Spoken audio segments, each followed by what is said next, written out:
스스로 독서가라 자처하고 앞으로도 계속해서 그러기를 바라는 사람이라면 이 비범한 책, 다시 책으로는요, 바로 당신을 위한 책입니다. 이 책을 통해서 이번 달 함께 성장했으면 좋겠습니다.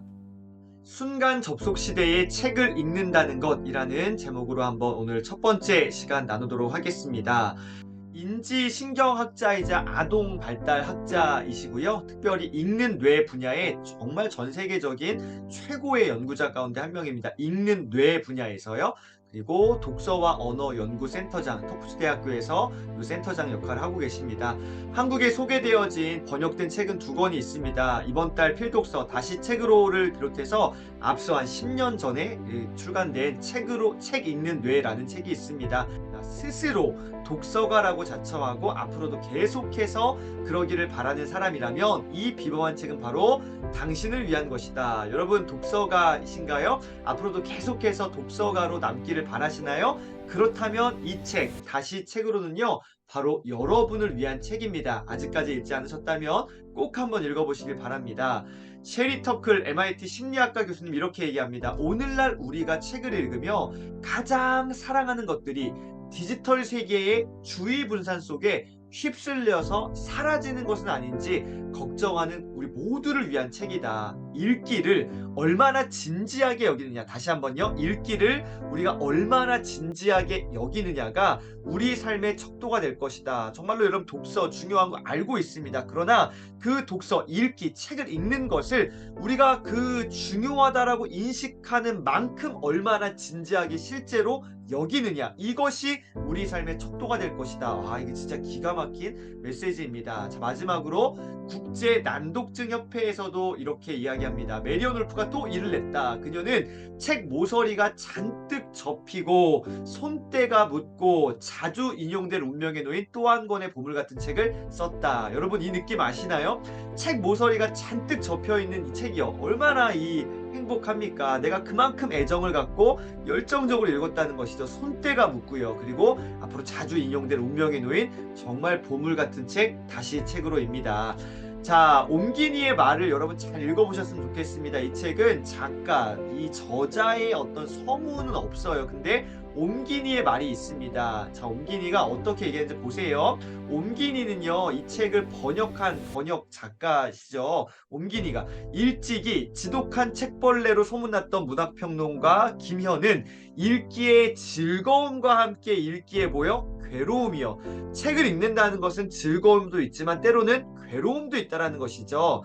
저자의 글, 저자가 누굽니까? 메리온 울프요. 다시 책으로 이 글 역시 읽기에 그 괴로움, 곤혹을 맛보게 하려는 듯 글이 호락호락하지 않습니다. 생각보다 그 이상으로 책이 쉽지 않습니다. 여러분 즐거운 책 읽기만 해서는 안 된다고 생각합니다. 때로는 책을 통해서 막 너무 괴로워, 이거 진짜 너무 어려워, 이런 책들도 조금씩 도전해서 좀 돌파해냈으면 좋겠는데요.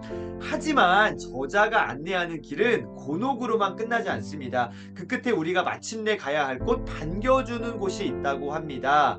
저자는 호소합니다. 서둘러, 그리고 천천히 다시 집으로 돌아오라고.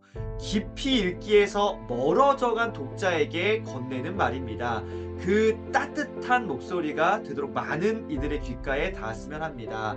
옴기니, 이 옴기니는요, 전병근 번역가세요. 어제 제가 전병근 번역가님의 어떤 인터뷰 영상 같은 거를 한 2시간 정도 제가 이렇게 좀 봤습니다. 공부를 했습니다. 어떤 마음으로 번역을 하셨을까? 근데 번역가님께서도요, 이렇게 얘기하세요. 쉽지 않았다고요. 생각보다 너무 많이 어려웠다라고 이야기하십니다.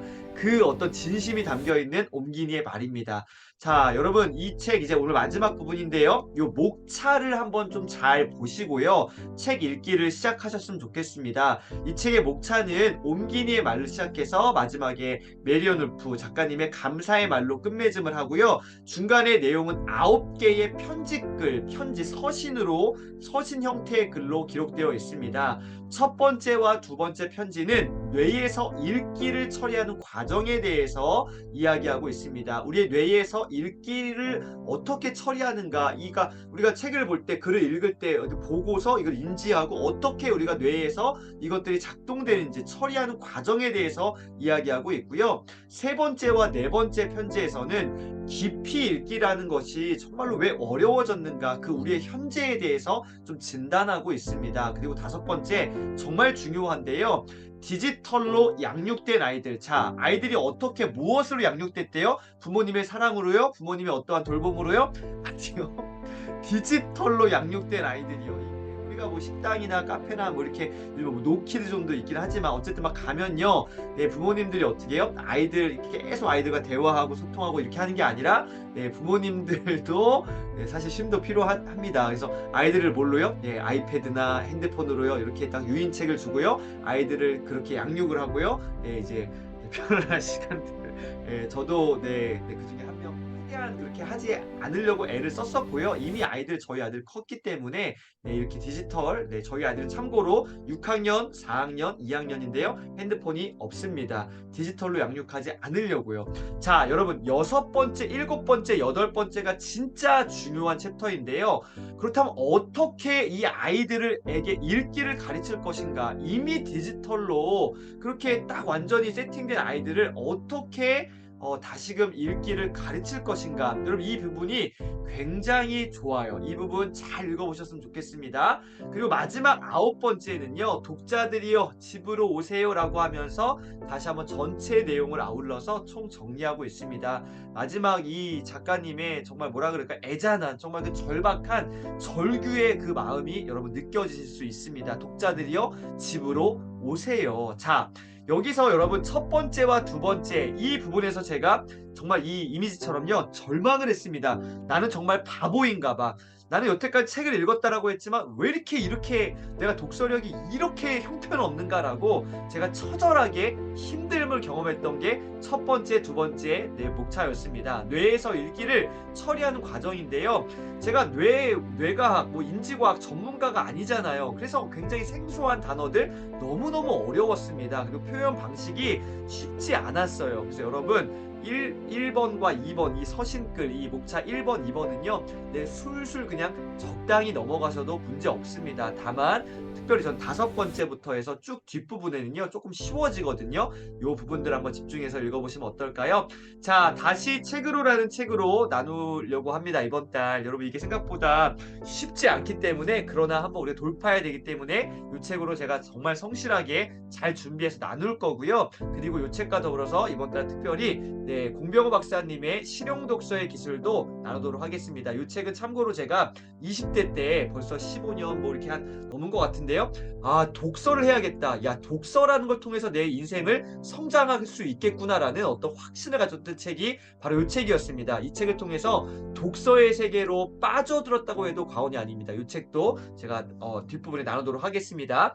자, 오늘 여기까지 나누도록 하겠습니다. 오늘도 다시 책으로, 우리의 삶이 다시 책으로 돌아올 수 있는, 집으로 돌아오시는 멋진 하루 보내시길 응원드리겠습니다. 오늘도 함께 해주셔서 감사합니다.